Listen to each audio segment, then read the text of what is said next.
بسم اللہ الرحمن الرحیم۔ شب قدر کو تعظیم کی وجہ سے لیلۃ القدر کہا گیا ہے۔ اللہ پاک سورہ انعام میں فرماتا ہے، اور اس کا مطلب یہ ہے کہ یہ عزت اور شرافت والی رات ہے، کیونکہ قرآن کریم اسی رات میں نازل ہوا، اور اسی رات اللہ کے فرشتے برکت، رحمت اور مغفرت نازل کرتے ہیں۔ یا پھر اس لیے لیلۃ القدر کہا گیا کہ جو آدمی اس رات کو جاگ کر اللہ کی عبادت میں گزارتا ہے وہ بھی عزت و شرافت والا ہو جاتا ہے۔ سورہ قدر میں اللہ پاک یوں فرماتا ہے، بے شک ہم نے اسے شب قدر میں اتارا، اور تم نے کیا جانا کہ کیا ہے شب قدر؟ شب قدر 1000 مہینوں سے بہتر ہے۔ اس میں فرشتے اور جبرائیل اترتے ہیں اپنے رب کے حکم سے ہر کام کے لیے، وہ سلامتی ہے صبح چمکنے تک۔ آپ نے فرمایا کہ اس رات کو شب قدر اس لیے کہا گیا کہ جس آدمی کے اس سے پہلے اپنی بے عملی کی وجہ سے برے اعمال ہوں، انسان شب قدر کی رات عبادت کرنے سے اللہ کے نزدیک ہو جاتا ہے۔ اللہ پاک اس بندے کے سب گناہوں کو معاف کر دیتا ہے۔ رسول اللہ صلی اللہ علیہ وسلم نے فرمایا، بے شک اس رات ہر گناہ گار کی بخشش ہو جاتی ہے، جو بھی معافی کا طالب ہو، لیکن صرف 4 لوگوں کو اللہ معاف نہیں کرتا۔ پیارے دوستو، ان 4 لوگوں کو بتانے سے پہلے آپ کو یہ بتاتے چلیں کہ رسول اللہ نے فرمایا کہ شب قدر عظمت والی رات ہے جو کہ صرف امت محمدیہ کو ملی۔ شب قدر رسول اللہ کی امت کے لیے بہت بڑا احسان ہے جو کسی دوسری امت کے حصے میں نہ آیا۔ رسول اللہ کا فرمان ہے کہ اللہ نے میری امت کو شب قدر جیسی نعمت سے نوازا جو کہ کسی کو عطا نہیں کی گئی۔ امام مالک روایت کرتے ہیں، حضرت محمد صلی اللہ علیہ وآلہ وسلم کو ان سے پہلے لوگوں کی عمریں بتائی گئیں تو رسول اللہ نے اپنی امت کے لوگوں کی عمروں کو بہت کم محسوس کیا اور کہا کہ امت محمد پہلی امتوں کی طرح طویل عمر کو نہیں پہنچ سکے گی، لہٰذا خدا نے مجھے شب قدر عنایت فرمائی ہے۔ شب قدر 1000 راتوں سے بہتر ہے۔ تفسیر عزیزی میں ہے کہ جب صحابہ نے حضرت شمعون علیہ السلام کی عبادت اور جہاد کا تذکرہ سنا تو انہیں حضرت شمعون پر بڑا رشک آیا۔ حضرت شمعون بنی اسرائیل کے ایک بزرگ تھے جنہوں نے 1000 ماہ اس طرح عبادت کی کہ رات کو قیام کیا اور دن کو روزہ رکھنے کے ساتھ ساتھ اللہ عز و جل کی راہ میں کفار کے ساتھ جہاد بھی کرتے۔ وہ اس قدر طاقتور تھے کہ لوہے کی وزنی اور مضبوط زنجیریں ہاتھوں سے توڑ ڈالتے۔ جب صحابہ نے حضور اکرم صلی اللہ علیہ وآلہ وسلم سے حضرت شمعون کا واقعہ سنا تو انہوں نے رسول اللہ کی خدمت بابرکت میں عرض کی، یا رسول اللہ، ہمیں تو بہت تھوڑی عمریں ملی ہیں، اس میں بھی کچھ حصہ نیند میں گزرے گا تو کچھ طلب معاش میں، کھانے پکانے میں اور دیگر امور دنیاوی میں بھی کچھ وقت صرف ہوگا، لہذا ہم تو حضرت شمعون کی طرح عبادت کر ہی نہیں سکتے، یوں بنی اسرائیل ہم سے عبادت میں بڑھ جائیں گے۔ امت کے غمخوار آقا صلی اللہ علیہ وآلہ وسلم یہ سن کر غمگین ہو گئے۔ اسی وقت حضرت سیدنا جبرائیل امین سورہ قدر لے کر حاضر ہوئے اور تسلی دی کہ پیارے حبیب رنجیدہ نہ ہوں، آپ صلی اللہ علیہ وسلم کی امت کو اللہ نے ہر سال میں ایک ایسی رات عنایت فرما دی ہے کہ اگر وہ اس رات میں عبادت کریں گے تو حضرت شمعون کی 1000 ماہ کی عبادت سے بھی بڑھ جائیں گے۔ مفسرین کرام لکھتے ہیں کہ پہلی امتوں میں عبادت گزار اسے قرار دیا جاتا تھا جو 1000 ماہ تک اللہ کی عبادت کرتا، لیکن نبی کریم کے صدقے میں اس امت کو یہ فضیلت حاصل ہوئی کہ ایک ہی رات کی عبادت سے اس سے بہتر مقام حاصل کیا جا سکتا ہے۔ سوال یہ بنتا ہے کہ آخر اس رات کو مخفی کیوں رکھا گیا؟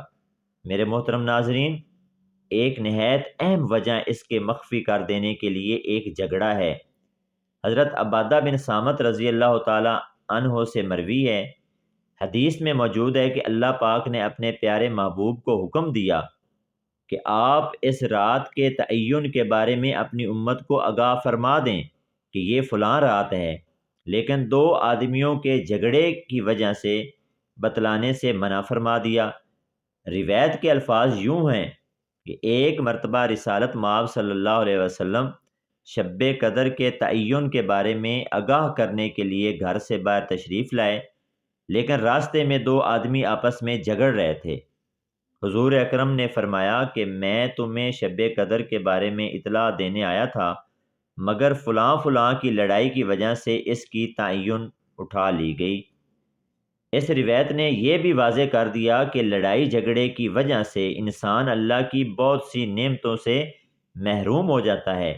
یہی وجہ ہے کہ آج امت برکتوں اور سعادتوں سے محروم ہوتی جا رہی ہے۔ مذکورہ روایت سے بعض لوگوں کو غلط فہمی ہوئی کہ شاید اس کے بعد تعین شب قدر آپ کو علم نہ رہا، حالانکہ یہ بات درست نہیں، کیونکہ شارحین حدیث نے تشریح کر دی کہ تعین کا علم جو اٹھا لیا گیا تو وہ صرف اسی 1 سال کی بات تھی، ہمیشہ کے لیے نہیں۔ حضور اکرم اکثر فرمایا کرتے ہیں، مسلمانوں تم شب قدر کو طاق راتوں میں تلاش کیا کرو۔ ابن امہ رضی اللہ تعالی عنہ سے مروی ہے کہ حضرت محمد سے دریافت کیا گیا کہ شب قدر کب ہوتی ہے، تو رسول اللہ نے فرمایا شب قدر ہر رمضان المبارک کے تیسرے عشرہ میں ہوتی ہے۔ حضرت عمر سے مروی ہے کہ رسول اللہ نے فرمایا تم شب قدر کو رمضان کے تیسرے عشرے میں تلاش کرو، یعنی عبادہ بن سامت نے رسول اللہ سے شب قدر کے بارے میں دریافت کیا تو رسول اللہ نے فرمایا کہ شب قدر رمضان کے تیسرے عشرے کی کوئی 1 طاق رات ہے۔ جس مومن نے شب قدر کی رات اللہ کی حمد و ثنا بیان کی، اس کے پچھلے سارے گناہ معاف کر دیے جائیں گے۔ اس رات کی پہچان یہ ہے کہ یہ رات بہت زیادہ سکون دہ ہوتی ہے۔ اس رات کا موسم بہت اچھا ہوتا ہے، نہ زیادہ گرمی ہوتی ہے اور نہ ہی سردی۔ اس رات چاند روشن ہوتا ہے اور ستاروں کو ٹوٹنے کی اجازت نہیں ہوتی۔ اس کی علامت یہ ہے کہ سورج صبح کو طلوع ہوتا ہے لیکن اس کی شعاعیں نہیں ہوتی۔ سورج بالکل برابر ہوتا ہے جیسا کہ 14ویں رات کا چاند۔ حضرت جابر رضی اللہ تعالی عنہ سے مروی ہے کہ رسول اللہ نے ارشاد فرمایا میں نے شب قدر کی رات کو دیکھا کہ یہ رمضان کے تیسرے عشرے کی طاق راتوں میں سے ہے۔ یہ رات انتہائی پرسکون اور روشن ہوتی ہے۔ یہ رات نہ گرم ہوتی ہے اور نہ ہی سرد۔ میرے محترم ناظرین، یہاں یہ سوال پیدا ہوتا ہے کہ آیا دنیا بھر میں ایک ہی رات میں شب قدر ہوتی ہے یا پھر مختلف ملکوں میں شب قدر بھی مختلف دنوں میں ہوگی؟ اس کا جواب یہ ہے کہ جس ملک میں شب قدر کے تاثرات پائے جائیں گے اسی رات شب قدر ہوگی۔ یقیناً اس حساب سے ہر ملک میں اسلامی مہینے کی تاریخ مختلف ہے تو شب قدر کی رات بھی علیحدہ علیحدہ پائی جائے گی۔ اللہ تعالیٰ نے شب قدر کی اہمیت کے بارے میں قرآن میں یوں فرمایا ہے کہ شب قدر 1000 مہینوں سے بہتر ہے۔ 1000 مہینے 83 سال 4 مہینوں کے برابر ہوتے ہیں۔ 1000 مہینے عبادت کرنے سے زیادہ ثواب شب قدر کی 1 رات کو عبادت کرنے کا ہوتا ہے۔ حضرت انس رضی اللہ تعالی عنہ سے مروی ہے کہ حضرت جبرائیل علیہ السلام فرشتوں کے ہمراہ زمین پر تشریف لاتے ہیں اور جس جس کو اللہ کی حمد و ثنا کرتے ہوئے پاتے ہیں ان کے لیے مغفرت کی دعا کرتے ہیں۔ امام ابی شیبہ رضی اللہ تعالی عنہ حضرت انس رضی اللہ تعالی عنہ سے مروی ہے کہ حضرت محمد نے فرمایا میں نے کسی دن کو کسی دن پر اور کسی رات کو کسی رات پر افضل نہیں جانا سوائے شب قدر کے، جو کہ یہ 1000 مہینوں سے بہتر ہے۔ ہمیں 21ویں، 23ویں اور 25ویں، 27ویں اور 29ویں اور آخری رات اللہ تعالیٰ کی عبادت میں زیادہ سے زیادہ وقت صرف کرنا چاہیے۔ اللہ تعالیٰ کی عبادت میں زیادہ سے زیادہ مصروف رہنا چاہیے۔